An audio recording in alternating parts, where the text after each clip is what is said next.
Hello, it's me, Darlene Vlog.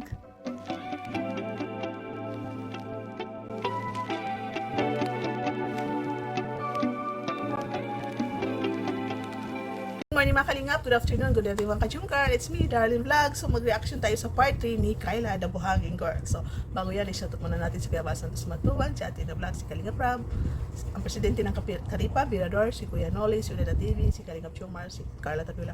Panoorin po ang kanilang mga vlog, pakisubscribe po sila. At huwag nyo rin kalimutan si Darlene Vlog. Thank you po.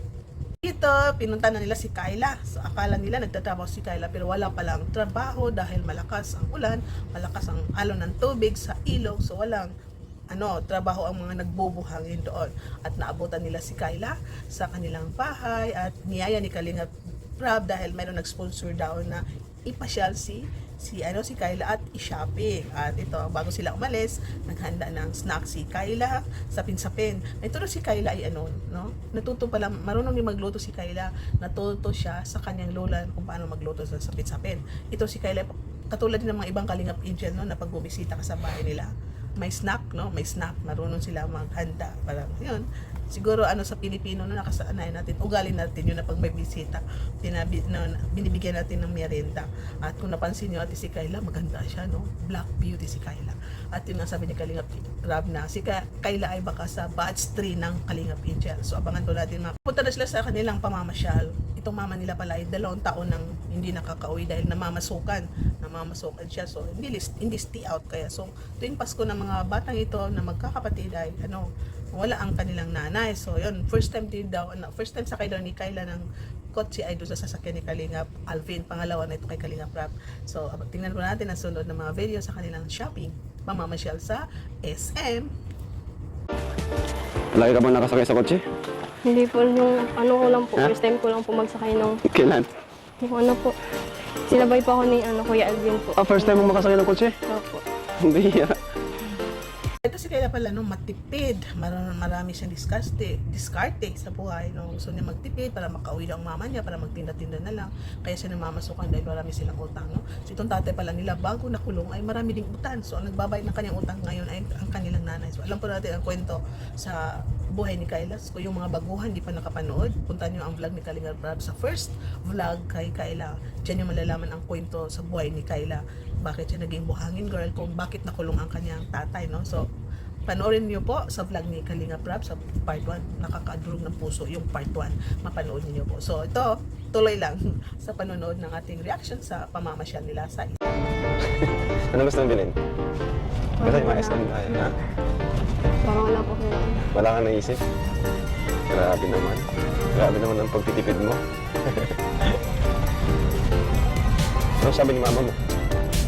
Ano sabi sa inyo magkakapatid? Hindi nga po, gusto niyo nga po mag-uwi. Kasi gano'n po na po kayo mag-uwi. Pero yung kinikita niya, sapat ba o kulang? Gusto nga po na lang po. Bakit may mga binabayaran ba kayo? Opo. Yung mga utang, ano? Opo. May may utang din po si Papa na binabayaran po na. Utang ito tapos kayo magbabayad? Opo. Grabe. Pero nga po yung binibigyan niya po na iniipon po para po pag-uwi po ni Mama na magtindahan na lang para po pinapumagpalis. Hindi na umalis. Karating na sila sa SM, sabi nga ni Kalingap Rab, palagi ka rito, hindi po. So sabi ni Kalingap Rab, alam ko na, doon tayo pumunta sa Miniso dahil mga babae ang display doon, So kung sino nakapasok sa Miniso, may mga dyan, papaganda, may mga headband, katulad nito, may mga charger, mga relo, kung ano-ano pa dyan, mga kikay-kikay, So papasok pa lang ni Kyla sa Demiso, Demiso. Sabi niya, ang mamahal naman dito, kahit saan siya tumingin ang mamahal. So nahiya siya. Kahit nga tayo, kahit alam natin, pag libre kasama natin kasama tayo na may maglibre sa atin, nahiya tayo pulutin yung mamahalin. Minsan pinupulot natin yung mamurahin na lang kasi nahiya tayo kahit sabihin na, okay lang, mamili ka, pero nahiya tayo. Pero ito si Kyla, wala talaga siya pinulot, tapos nahiya talaga siya. Ang sabi niya na, ang mamahal naman dito. So, tingnan po ninyo. Nakakatuwa. Na parang maawa ka talaga, nakaka-touch. Palagi ka ata dito eh. Ha? Palagi ka dito. Hindi po. Alam ko na, sa na lang tayo sa Miniso kasi marami tong pambabae na items. Ang mahal po ng mga bilihin. Okay lang. Wala talaga siyang napili, Sa kakaikot-ikot, wala siyang napili. Dahil ang nakafocus sa kanya, yung price, no? Hindi nakapokus sa kanya yung kailangan niya. So sabi na lang ni Rab na, sige, ano ba gusto mo bilhin? Sabi niya, bigas. Sabi niya, so bigas. Miniso bigas. So hindi yun, ibig sabihin lang na gusto niya, kailangan niya talaga hindi bigas, hindi yung mga kikay-kikay sa miniso. Pero sabi ni Kalinga Prab, sige, bigay ko na lang sa'yo ang pera. Pero dahil nandito na tayo, so ako na lang magregalo sa'yo. Mamili tayo na ako na lang magbabayad, regalo ko sa'yo. Kasi total, Pasko naman, masipag ka. So yun, ang napaka-cute. Nag-shopping na sila, si Rab ang namili. O ito, bagay sa'yo, no? Sinukat-sukat pa ni Kalinga Prab yung bag na black, siya lang namili. Pumili siya ng charger, namili siya ng chinelas, payong, tinanong pa ng favorite color, ano payong black. So ito si Kalinga Prab kasi si ganyan siya mag-shopping. May idea si Kalinga Prab kasi siyempre ang asawa niya pag nasi-shopping, kasama niya pag nag-vlog sa mga Kalinga Asia, nakikita niya yung mga pangangailangan ng mga babae. So may mga idea si Kalinga Prab, no? Ang galing. So panoorin po natin kung gaano ka-cute mag-shopping si Kalinga Prab at si Kayla sa Menizu. Special ka na lang namin dito. Ano po, makabili na lang po sana ng bigas. Bigas? Hindi ka nagsabi, nagdala na lang sana kami. Hindi, joke lang. O sige, bigay ko na lang sa mama para kung ano yung gusto mong bilhin. Ano na yung bilhin mo? Ano, okay ba yan? Thank you so much po kasi po, ngayon lang naman po ako nakapunta dito. Thank you Hindi po. ka nakapunta rito? Dito lang para naman di masayang yung pagpunta natin dito sa Miniso. Bibilan na lang kitang Christmas gift mo na lang sa'yo. Anong gusto mo? Para di naman masayang pagpunta natin dito at bigyan na lang kitang Christmas gift. Kami na lang pipili. Para nahihiya ka. Sige, ako na lang pipili. Pilihan natin. Ito, ang gusto mong bag dito. Kayla. Mahal, ito lang yan. Deserve mo naman yan. Kami bahala. Huwag mo isipin yung presyo. Ali, ganda lang. Pili ka na ng magandang design. Anong magandang design dyan? Yung kilid mo. Ito na lang. May likata sa simple. O, hawakan mo nga. Hawakan mo kung bagay sa'yo. Ayun. Bagay. Okay na yan. O, ito. Ito ang gusto niyo. Simple lang. No? Ito na lang. Regalo ko na sa'yo to. Christmas gift. Pwede. Pwede pa malaki. Ano pa? Katagan na natin ito. Ano? Earphone. Katagan na natin earphone. Ito, para Okay na po ito. habang nagmamarathon ka ng vlog natin, meron kang ano, hindi mo maistorbo ang yung pamangking. Okay na po sana. Okay lang yan. Para mas maganda ito. No? O, ayan. Headset po. Saka bag. Diba? First time po magkaroon. First time mo? Yan, ganyan talaga. Ganyan talaga pag masisipag. Binibless ni Lord. Anong size ng paa mo? 39? Sumatin mo daw ito. Kung kasya. Ang dumi ng mga sapatos. Sakto. Kayla, halika. Ito siguradong useful sa'yo at sigurado magugustuhan mo. Payong. Ano ba paborito mong kulay? Black. Black? Para di ako nahihirapan mag-isip. Black pala ha.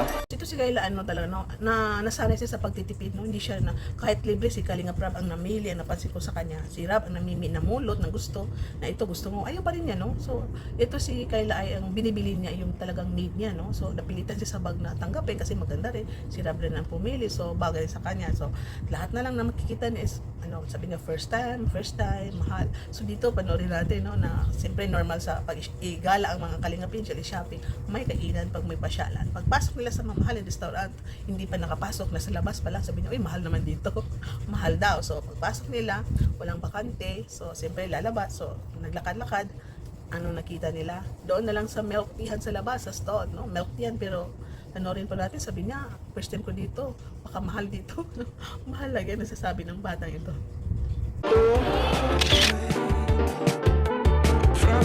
Nice. Ayan, ito tayo bro. DCA signature. Parang ang mahal po dyan.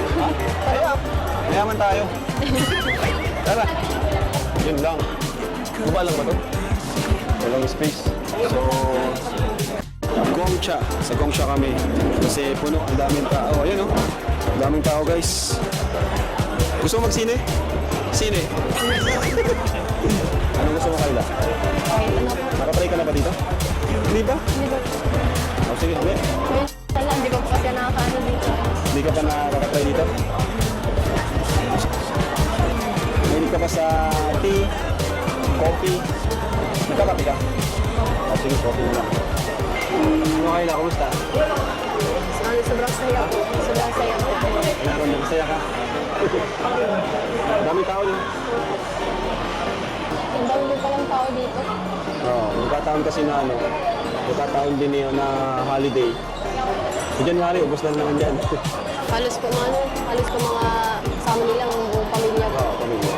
Tuwing kakasabi ni Kyla na mahal ito, di ang sasagutin ni Rab, ayan, mayaman tayo, no? Dinadaan niya sa biro, no? Dinadaan niya sa biro.